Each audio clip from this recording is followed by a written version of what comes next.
मीरपुर नाम के शहर में तेजस अपनी पत्नी नीरू के साथ रहता था। पति पत्नी दोनों ही नौकरी करते थे। एक दिन तेजस गांव अपनी माँ के पास फोन करता है। हेलो, प्रणाम माँ। जीते रहो माँ, तुम दादी बनने वाली हो हैं? अरे वाह, ठीक है बेटा, मैं कल ही आती हूँ। जब माँ जी शहर पहुंची तो बेटे बहू ने बहुत अच्छे से स्वागत किया। लीजिए माँ जी, चाय। अरे गर्मा गर्म पकोड़े ले आओ माँ के लिए। नीरू रसोई में गई और 2 मिनट में ही पकोड़े ले आई। जी ये लीजिए। बहू, जादू से बनाए हैं क्या? अभी तो रसोई में गई थी। यम्मी। माँ जी, शीला रसोई में पकोड़े तल रही है, मैं बस लेकर आई। हे भगवान, मेरा धर्म भ्रष्ट कर दिया तूने। अब तो गंगा जल से शुद्धिकरण करना होगा।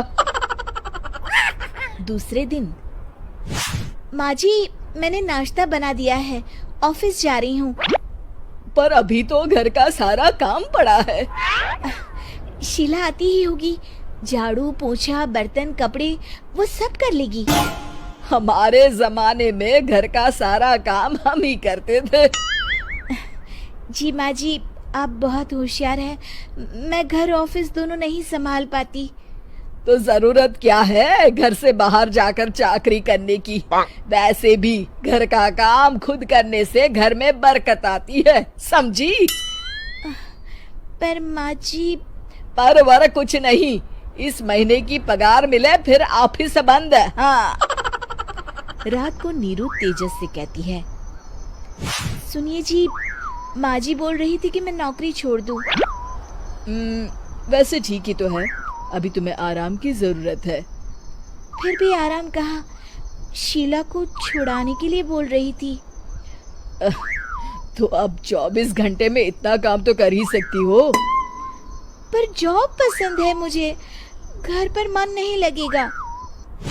अगले दिन जब दोनों ऑफिस के लिए निकल रहे थे, मेरी तो कोई कीमत ही नहीं है इस घर में। माँ जी, आजकल महंगाई बहुत है, रहन सहन भी बदल गया है, दोनों नौकरी करते हैं तभी ठीक रहता है। अच्छा, तू कहना क्या चाहती है? मेरा बेटा तुझे बिठा के खिला नहीं सकता? तू ही इस घर का खर्च चला रही है, हैं? नहीं माँ जी, मेरा वो मतलब नहीं था। मतलब खूब समझती हूँ, ये बाल धूप में सफेद नहीं किए मैंने। हाँ। अब तो ये रोज का काम हो गया था। तेजस भी रोज की झिकझिक से परेशान हो गया था। एक दिन उसने कहा, नीरू, वैसे भी तुम्हें मैटरनिटी लीव मिलने वाली है, तो अभी से ही छुट्टी ले लो। पर क्या, मेरी सैलरी अच्छी खासी है। आखिर नीरू ने रिजाइन कर दिया। जब बच्चा हुआ तो घर में सब बहुत खुश हुए। कुछ दिनों बाद तेजस फाइल देख रहा था। क्या हुआ तेजस, कुछ परेशान लग रहे हो? हाँ, वो हमारी जितनी सेविंग्स थी वो तो हॉस्पिटल में और छठी के फंक्शन में खत्म हो गई है नीरू। और अभी वैसे मंदी चल रही है तो मैं बोल रही थी कल मुन्ना को हेपेटाइटिस का टीका लगवाना है। नीरू, क्या पोस्टपोन नहीं कर सकते? नहीं जी, बिल्कुल नहीं।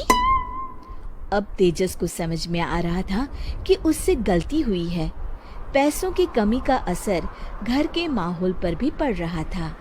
अगले दिन, बेटा मेरा चश्मा और ये दवाइयाँ ले आना, पर्चा देते हुए माँ जी ने कहा। जी। तेजस, मुन्ना के लिए दूध का डिब्बा और डायपर भी ले आना, और ये किराने के सामान की लिस्ट है, इसे भी लाना है। तेजस गुस्से में लिस्ट मरोड़कर फेंकता है और चिल्लाता है, पैसे क्या पेड़ पर उगते हैं? ये ले आना, वो ले आना। अरे पर ये जरूरत का सामान ही है। वो गुस्से में बिना कुछ कहे ऑफिस चला गया। अरे लंच तो ले जाइए।